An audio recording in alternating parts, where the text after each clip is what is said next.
Mesdames et messieurs, bienvenue dans le nouveau numéro de votre émission Entretien. Entretien, comme vous le savez, on parle de notre pays, comment développer ce pays, comment faire que nous puissions sortir de la situation actuelle, notamment de cette crise qui perdure, notamment avec des guerres récurrentes à l'est du pays. Mais aujourd'hui, nous allons revenir encore une fois de plus sur l'accord d'Addis Abeba, l'accord qui a amené quelques chefs d'État de la sous-région à s'engager pour ne plus soutenir les groupes armés qui font la loi dans l'est de notre pays et déstabilisent presque cette partie du pays depuis quelques années maintenant. Mais nous allons aussi revenir sur la résolution 2098 des Nations Unies qui institue ou qui demande le déploiement d'une brigade d'intervention rapide au sein de la MONUSCO pour traquer les forces négatives. Et pour en parler, nous avons sur ce plateau le professeur Abbé Richard Mugaruka, avec qui nous avons toujours eu l'occasion de faire des grandes analyses sur des questions politiques du pays. Bonsoir Monsieur l'abbé, professeur. Voilà, vous n'avez plus parlé sur Télé 7 depuis quelques mois maintenant, vous revenez d'Addis Abeba. Professeur, comment d'abord personnellement vous analysez cette décision de déployer une force d'intervention, une brigade d'intervention au sein de la MONUSCO pour traquer les forces négatives? Je crois que fondamentalement, dans la manière dont les Congolais perçoivent cette résolution et dont ils s'en félicitent, il y a un malentendu. Il y a même deux malentendus. Le premier malentendu, c'est que les Congolais pensent que la brigade qui va être déployée va remplacer les FARDC, va faire le travail de notre armée régulière qui aurait dû normalement être capable de venir à bout de tous les mouvements insurrectionnels, de toutes les rébellions et de tous les groupes armés, nationaux et étrangers. Or, vous savez très bien que dans la charte de l'ONU, les moyens militaires ou les solutions militaires pour régler les conflits sont exclus. C'est-à-dire que la charte de l'ONU privilégie toujours les moyens ou les solutions pacifiques. Et c'est pour cela que lorsque vous entendez les médias parler de cet accord, surtout en ce qui concerne la mise sur pied de cette brigade, vous sentez qu'il y a beaucoup de gêne. On dit que c'est la toute première fois que l'ONU prend une telle décision. C'est-à-dire qu'elle met sur pied une force offensive. Et on vous dit que c'est la toute dernière fois. Et on vous dit que ça ne va durer qu'une année. C'est parce que, normalement, l'ONU ne peut pas mettre sur pied une force offensive. Ses principes lui interdisent de faire cela et l'obligent toujours à recourir à des solutions pacifiques, c'est-à-dire au dialogue et à la négociation. Ça, c'est une première chose sur laquelle il ne faudrait pas que nous nous trompions. La brigade ne vient pas ici pour faire la guerre. Ce n'est pas une déclaration de guerre, parce que l'ONU ne peut déclarer la guerre à personne. L'ONU a comme mission de promouvoir la paix et l'entente par les moyens pacifiques. Alors ne faisons pas des illusions. Et c'est pour cela qu'aujourd'hui, vous voyez que l'ONU sensible à la réaction du M23 qui multiplie les menaces, qui prévient que s'ils viennent, il va y avoir guerre, eh bien, demande que, justement, les dialogues, les pourparlers de Kampala continuent. Parce que l'ONU ne demande pas mieux que de voir une solution pacifique. Maintenant, vous allez me dire, est-ce qu'il est opportun de renforcer la MONUSCO? Oui. Et si la décision, la résolution 2098 a été votée à l'unanimité, c'est parce que la MONUSCO a été humiliée. La communauté internationale ne peut pas se permettre d'aller déployer sur le terrain des forces sans leur donner la capacité de s'imposer.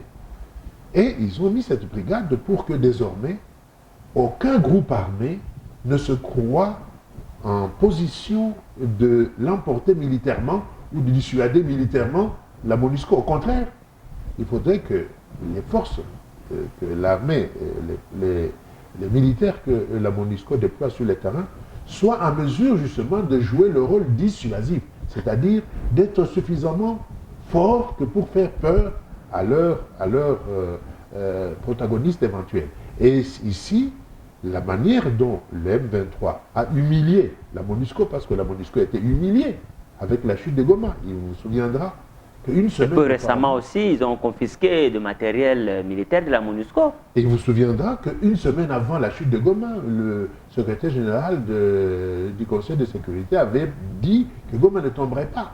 Et on a vu la MONUSCO obligée de patrouiller à Goma, en pleine ville de Goma, en compagnie des M23. Alors, et donc, oui. la communauté internationale s'est dit ceci: on ne peut pas envoyer une force d'intervention quelque part sans la doter de la capacité de dissuasive vis-à-vis de ceux auxquels elle a affaire. Et donc, c'est le cas maintenant.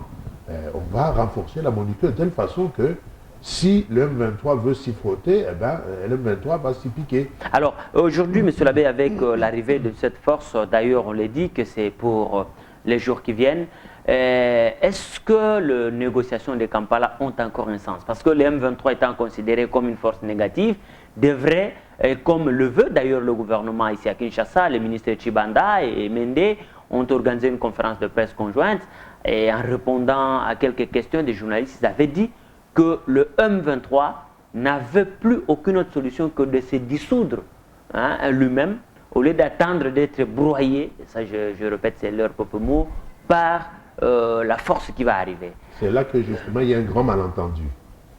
Je pense que nos ministres prennent leur souhait pour la réalité. Ils prennent leur désir comme la réalité, alors que ce n'est pas ça la vérité. D'ailleurs, je ne sais pas si vous avez suivi hier l'émission sur RFI, RFI, où le représentant le porte-parole de la MONUSCO a dit clairement que cette force-là n'est pas là pour mettre fin au dialogue, ne peut pas suppléer ou mettre fin à la guerre ou mettre fin à la nécessité de continuer à dialoguer avec les M23. Et donc, ce n'est pas dans la charte, dans la vocation, dans la mission de l'ONU de faire la guerre à la place des armées nationales. Ça, c'est exclu. Oui, mais et chaque fois que la communauté internationale s'est trouvée dans l'obligation de le faire, elle l'a toujours fait par l'entremise d'un pays, une grande puissance. Comme le cas du Mali, de Libye. En fait, l'ONU entérine l'intervention d'une grande puissance. Ici, ce n'est pas le cas. Et vous allez voir que les troupes qui sont engagées aujourd'hui, ce sont des troupes africaines. Et vous connaissez très bien la qualité de nos troupes africaines et de nos armées africaines. Nous n'avons pas une grande puissance militaire ici en Afrique. La plupart des pays sont des puissances intermédiaires. Mais les Tchadiens sont en train de rétablir la paix aux côtés de Français au Mali. Vous avez bien dit aux côtés des Français. Sans les Français, qu'est-ce que les Tchadiens allaient faire? Et vous avez vu, même le pays qu'on considère comme un des pays les plus puissants de l'Afrique, notamment l'Afrique du Sud, vous avez vu ceux qu'ils ont connus comme devant Séléka. Devant le Séléka. Mais alors, mais ce sont ces militaires sud-africains qui viennent. Le premier contingent est déjà sud-africain. On l'annonce pour bientôt. Oui, je vous dis que ce n'est pas ça ne vous garantit absolument rien du tout. L'ONU ne fait pas la guerre et ne déclare pas la guerre. Et il serait malheureux, nous risquons de déchanter si nous nous inscrivons dans le sens de notre ministre des Affaires étrangères et de notre ministre de l'Information, et qui prennent leur désir pour la réalité. La brigade ne vient pas pour faire la guerre. Parce que l'ONU n'est pas faite pour faire la guerre, elle est faite pour promouvoir la paix. Et par des moyens pacifiques. C'est dans sa charte. Alors, M. Labbé, c'est vrai, dans cette résolution, il y a aussi une recommandation, c'est de continuer à promouvoir la démocratie dans notre pays. Aujourd'hui, notre pays passe des résolutions à charte de ceci, accord, il y a même le pacte de Nairobi, beaucoup d'accords là sur la stabilisation de la région des Grands Lacs et en particulier la République démocratique du Congo. Mais apparemment, toutes ces recettes semblent ne pas donner les résultats escomptés. Oui, et pourquoi? Qu'est-ce qui explique cela? Eh bien, j'ai passé en revue les accords qui ont déjà été conclus, ça fait une dizaine à peu près, et qui n'ont pas donné de résultats escomptés. Et je me suis posé la question de savoir, est-ce que cet accord-ci va être cette fois-ci le bon, celui qui va résoudre le problème? Et qu'est-ce que j'ai fait? J'ai comparé cet accord avec les accords antérieurs. Je me suis rendu compte que cet accord-ci n'a rien, absolument rien de neuf. Ils ont repris les mêmes principes généraux qui régissent les relations internationales, le respect de la souveraineté, le respect de l'intégrité du territoire, la non-ingérence dans les affaires d'un pays, le refus d'entretenir des troupes pour déstabiliser les voisins. Mais ils n'ont fait que répéter les principes généraux. Il n'y a absolument rien de neuf. Bien plus, dans cet accord, ils n'ont même pas été jusqu'à qualifier convenablement la situation de fait sur le terrain. C'est-à-dire c'est une qualification tellement défectueuse qu'ils se sont contentés de dire que ça va très mal, que l'insécurité est persistante, que la violence est récurrente, que c'est très grave, il y a beaucoup de déplacés de guerre, mais ils n'ont pas dit qui est concerné, ils n'ont pas établi les responsabilités, ils n'ont pas identifié... Mais qu'est-ce qui explique cela? Est-ce que parce que quand on décide, on prend des décisions devant de telles situations, il n'y a pas de Congolais à l'intérieur où il n'y a personne qui plaide notre cause ou quoi? Tout d'abord, vous savez que cet accord a été fait sans les Congolais. Un des drames des Congolais, justement, c'est que nous ne sommes jamais appropriés notre souveraineté. Nous continuons à nous comporter comme des irresponsables, comme des enfants, et ce sont les autres qui décident tout pour nous. Or, vous savez que vous ne pouvez ni libérer, ni développer, ni stabiliser un pays ou un peuple sans lui et malgré lui. Tant que nous ne serons pas appropriés notre souveraineté, c'est-à-dire tant que nous ne serons pas capables de nous autodéterminer, de nous autogérer et de nous doter de tous les attributs de la souveraineté, eh bien, ça sera la même chose. Et les autres décideront pour nous, et ce qu'on décidera sans nous et malgré nous, va certainement se tourner contre nous. Cet accord en lui-même n'apporte rien. J'ai démontré, et je vais publier cela dans vos colonnes, que dans cet accord, il n'y a rien, absolument rien de nouveau et de plus que ce que vous avez dans les accords antérieurs, et donc les mêmes causes produisant les mêmes efforts. Je ne vois pas pourquoi cet accord-ci, qui est une simple répétition des mêmes termes. Mais avec une brigade d'intervention... Non, la brigade n'est pas dans l'accord. Oui, ça je sais, mais alors... Pas dans l'accord. Mais il y a quand même des choses qui changent. Et je viens de vous dire que cette brigade ne vient pas pour faire la guerre. Alors, si nous revenons à la question, M. Labbé, est-ce que aujourd'hui, est-ce que nous sommes vraiment dans des conditions de pouvoir prendre en main notre propre destin? Est-ce que nous sommes dans des conditions, les conditions sont-elles réunies pour que le Congolais décide et donne une orientation à leur avenir, par exemple? Et c'est ça que je suis en train de vous dire, que notre problème, c'est nous. Notre problème, c'est notre infantilisme. Notre problème, c'est notre incapacité à assumer, à nous approprier la souveraineté. Notre problème, c'est notre incapacité à nous doter des moyens indispensables à l'assomption de cette souveraineté. Donc, à la mise sur pied des conditions pour que nous puissions être souverains.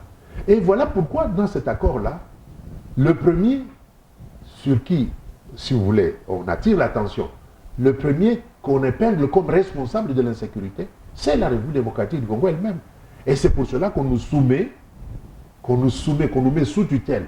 On nous oblige, disons l'accord nous oblige, donne des instructions sur des matières qui relèvent de la souveraineté nationale, c'est-à-dire toutes les réformes institutionnelles, la décentralisation, la mise sur pied d'une armée régulière, républicaine, dissuasive, la gestion financière, la réforme financière économique, la réconciliation et la démocratisation.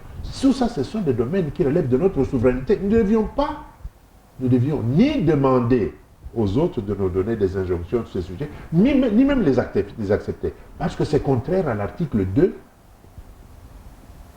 paragraphe 2 et paragraphe 7 de la charte de l'ONU, qui dit que tous les États sont souverains et donc aucun État n'a le droit d'intervenir dans les matières qui relèvent de la souveraineté. Mais alors, est-ce que... C'est ça qu'on nous demande aujourd'hui. Mais alors, notre problème, c'est nous. Oui. Absence de leadership, incapacité, infantilisme. Après 50 ans d'indépendance, ce n'est pas normal. Mais M. Labbé, est-ce qu'on peut croire, comment on peut donner, accorder du crédit à un tel raisonnement dès lors qu'au Rwanda, on sait qu'au Rwanda, il n'y a pas la démocratie. Au Rwanda, c'est c'est un régime, j'allais dire, policier qui dirige, avec un bâton à la main. Mais est-ce que c'est parce que nous n'avons pas donné la nourriture à nos administrés que le Rwanda se permettrait-il de venir faire des promenades de santé à Bukavu et ailleurs où il veut? Les relations internationales sont une question de rapport de force sur le terrain. Les faibles, on les écrase. Et les Congolais, nous savons que bavarder, mais nous ne sommes pas forts. Nous sommes comme cette maman-là, les mamans qui ont une langue trop pendue et qui vous disent si vous êtes un homme, tapez-moi. Eh bien, nous n'avons pas, au lieu de s'assurer de nos véritables forces, de véritables rapports de force sur le terrain, nous aimons bavarder. Nous devons nous doter de tous les attributs de la souveraineté. Les moyens financiers, les moyens humains, les moyens économiques, les moyens militaires. Si vous n'avez pas ça, vous ne dites rien. Comment j'entends ceux qui négocient la campagne en train de crier que les M23 sont des criminels, les M23 sont des traîtres? Oui, mais le lendemain, vous êtes assis sur la même table que pour négocier. Si vous n'êtes pas fort, vous avez beau crier comme ça, vous devenez ridicule. Il faut mettre la force de votre côté. Alors seulement votre discours peut passer.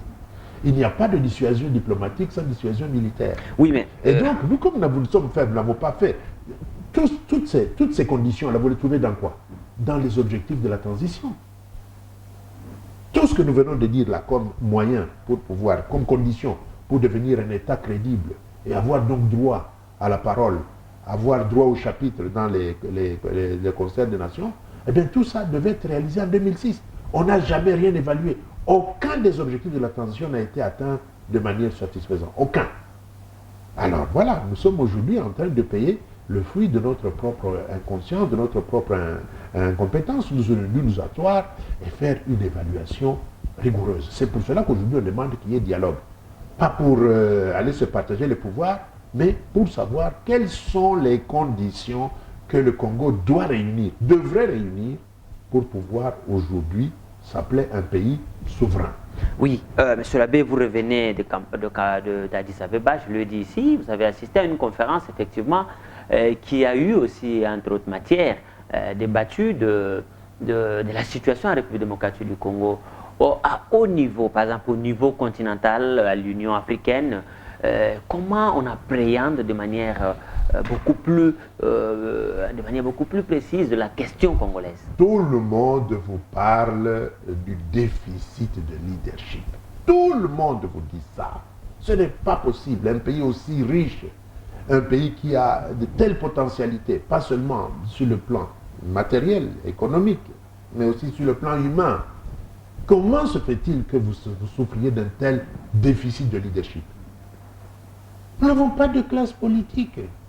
Nos dirigeants sont là uniquement préoccupés du pouvoir et des privilèges, mais pas du pays et du bien-être du peuple. Dans ces conditions-là, eh bien, ça ne peut pas marcher. Il nous faut un autre leadership. Ça, c'est dans l'opposition comme dans le pouvoir. Mais quand je parle de leadership... C'est la classe politique en général. C'est la classe politique, tous les dirigeants. Oui. Tous les dirigeants qui sont de la majorité de la politique. Et de l'opposition. De l'opposition. Et on vous dit, cette fois-ci, on espère qu'à la fin de ce mandat, comme le président aura atteint aura épuisé ces deux mandats constitutionnels, qu'on espère que les Congolais sont en train maintenant de réfléchir à préparer un leadership, cette fois-là, qui vaille la peine. Un nouveau leadership. Et tout le monde vous dit ça. On vous dit, ce n'est pas possible. Regardez les autres pays. Et vous avez vocation d'être la locomotive. Parce que vous en avez les moyens. Vous avez pour vocation d'être le leader en Afrique. Nous pourrions profiter tous de vos richesses. Mais on se demande, ce pays, où sont ses leaders? Où sont ses dirigeants? Où est son leadership politique? Il n'y en a pas. Nous sommes dans les slogans. On passe des objectifs de la transition qu'on n'a jamais évalués, aux 5 chantiers qu'on n'a jamais évalués. On est aujourd'hui à quelque chose de plus flou et plus vide. La révolution de la modernité, on n'évaluera pas, ça ne va pas. Il faut qu'on s'arrête. Il faut qu'on s'arrête et qu'on fasse ce fameux dialogue pour évaluer pourquoi est-ce que justement, alors que nous avons toutes les potentialités nécessaires pour devenir un pays fort, émergent, eh bien, nous sommes un pays faible un pays qui n'arrive pas à être géré, qui n'arrive pas à être pacifié, qui n'arrive pas à se stabiliser. Et tout le monde se plaint de ça, de cette absence de leadership, de ce déficit de leadership. Et je pense que c'est le moment pour interpeller toute notre société, la société civile et les hommes politiques, indépendamment de leur appartenance. Parce que dans les autres pays, dans des pays normaux, eh bien, le bien général, l'intérêt général n'a pas de couleur. Tout le monde se bat pour le progrès du pays, pour la prospérité du pays, pour le bien-être de la population. C'est ça qui se fait dans les pays normaux. Et les leaders ne se battent pas uniquement pour conquérir le pouvoir pour le pouvoir, parce que le pouvoir n'a pas de sens, n'a pas de raison d'être s'il ne sert pas l'utilité sociale. Et ça manque chez nous. Voilà, ça manque chez nous. Et c'est pour cela que les accords ne fonctionnent pas non plus. Parce que les accords ne portent pas sur le partage du pouvoir. Les accords portent sur la stabilité du pays, la paix qui est la condition première du développement. Mais la paix, comment nous aurons la paix au moment où, vous venez de le dire, l'État connaît des difficultés d'organisation. Monsieur l'abbé, nous allons revenir un peu sur l'accord du 24 février 2013. 11 chefs d'État devant les Nations Unies, représentés par le secrétaire général Ban Ki-moon, s'engagent à ne plus soutenir les forces armées, à laisser, en tout cas, à ne pas favoriser l'instabilité dans les pays voisins. Mais à un moment donné, c'est vrai, le Rwanda a donné le ton en arrêtant Tanganda, qui est allé à la CPI, mais quelques temps après, on apprend que le militaire rwandais serait encore vu à Rutshuru et dans les voisinages. Finalement, on dit une chose et de l'autre côté, on en fait deux des plus mauvais. Quand vous affirmez qu'il y a 11 chefs d'État qui sont venus au chevet de la République démocratique du Congo, est-ce que vous trouvez ça normal? Ces 11 États dont vous parlez, qu'est-ce qu'ils ont de plus que nous? Pourquoi est-ce que nous sommes en dessous de tous les autres? Vous dites qu'ils se sont engagés à ne pas entretenir des troupes chez nous. Mais d'abord, est-ce que nous sommes obligés de nous laisser manipuler? Pourquoi est-ce que nous sommes les seuls à nous laisser manipuler? Vous savez, dans une situation, je vais être un peu cynique, ce n'est pas mon langage habituel, mais dans une situation normale, c'est le Congo qui devrait être capable de déstabiliser tous les autres pays voisins, en raison des potentialités dont il dispose. Et en temps normal, c'est le Congo qui devrait stabiliser les autres. Et aujourd'hui, nous sommes les derniers. On nous a mis sous la coupe de ce qu'on appelle 11 plus 4. Et parmi les 11 plus 4, il y a ceux que nous accusons d'être nos agresseurs. Ce sont tous ces situations anormales. Cet accord que vous dites de l'accord du 24 est moins bon que tous les autres accords antérieurs. Et on ne voit pas pourquoi il produirait, mais cette fois-ci, des meilleurs effets. Le problème, c'est nous. C'est nous. L'homme congolais. C'est le leadership politique congolais. Et tant que nous ne serons pas capables de nous prendre en charge, tant que nous ne serons pas capables d'assumer, de nous approprier notre souveraineté, c'est-à-dire la capacité de nous autodéterminer et nous autogérer, c'est ça l'indépendance, c'est la capacité d'être maître de son destin.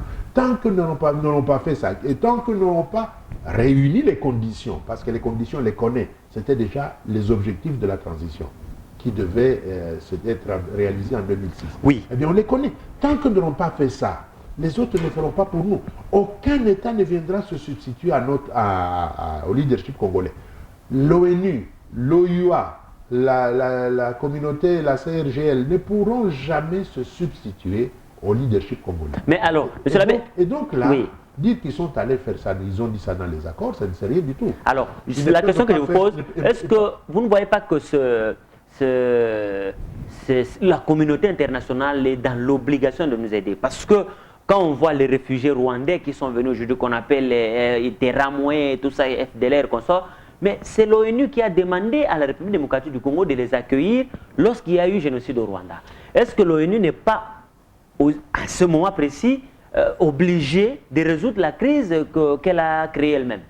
Eh bien, même lorsque l'ONU vous demande d'accueillir les réfugiés, ce qu'on appelle le droit d'asile, on ne vous dispense pas de prendre toutes les mesures qui sont nécessaires pour pouvoir les gérer dès lors qu'ils sont sur votre territoire. Comment est-ce que nous avons géré ça? Il y avait des réfugiés rwandais dans d'autres dans tous les autres pays limitrophes du Rwanda. En Ouganda, il y en a eu. Il y en a eu en Tanzanie. Il y en a eu au Burundi. Ces autres pays ont géré les réfugiés qui étaient chez eux. Et vous n'entendez pas parler d'Interam dans ces pays-là. Pourtant, c'est pas une frontière commune avec le Rwanda comme nous. Non, il ne faut pas que nous prenions, encore une fois, une de nos faiblesses. C'est le fait que nous avons toujours tendance à croire que nos malheurs viennent des autres et que c'est toujours les autres qui doivent résoudre nos problèmes à notre place. C'est ça ce que j'appelle le déni de souveraineté. C'est ce qu'on appelle un leadership défaillant. C'est celui qui ne se dit pas, c'est à nous, même si nous avons des problèmes, c'est à nous de trouver des solutions. Et non pas d'aller demander aux autres de le faire, sinon nous laissons coloniser. Acceptons que les autres dirigent le pays à notre place ou donnons-leur le pays. Merci, monsieur l'abbé. C'est cette conscience-là qu'il faudrait qu'on développe et il est encore temps. Vous voyez, maintenant, nous avons encore 3 ans avant la fin du mandat actuel. Encore que, comme je l'ai dit toujours, le peuple reste souverain pendant, avant et après les élections. Ouais. Et le dialogue doit être permanent. Il n'y a pas un moment où on doit dire le peuple attend, il a donné le pouvoir à ceux qui sont là, donc jusqu'à la fin. Non, pas jusqu'à la fin. Mais si ceux qui sont là ne sont pas capables de gérer le pays, eh bien, il y a des procédures légales d'impeachment, donc de destitution. C'est vous dire que le peuple doit rester souverain pendant et après les élections et continuer à dialoguer avec le pouvoir en place parce que la légitimité, comme je l'ai toujours dit, ne se décrète pas. Merci. Elle se négocie en permanence entre le pouvoir et le peuple. Merci, monsieur l'abbé. Je rappelle que nous recevions sur ce plateau le professeur abbé Richard Mugaruka. On a parlé de la brigade d'intervention qui sera déployée bientôt à l'est du pays et qui sera intégrée dans la MONUSCO pour traquer les FDLR. Et vous avez pas les FDLR, mais les forces négatives qui écument dans cette partie du pays. Merci à vous tous qui nous avez suivis. Merci à monsieur l'abbé Richard Mugaruka. Nous allons nous retrouver lors d'un prochain numéro, toujours avec le même plaisir. Merci, au revoir, monsieur l'abbé. Merci beaucoup.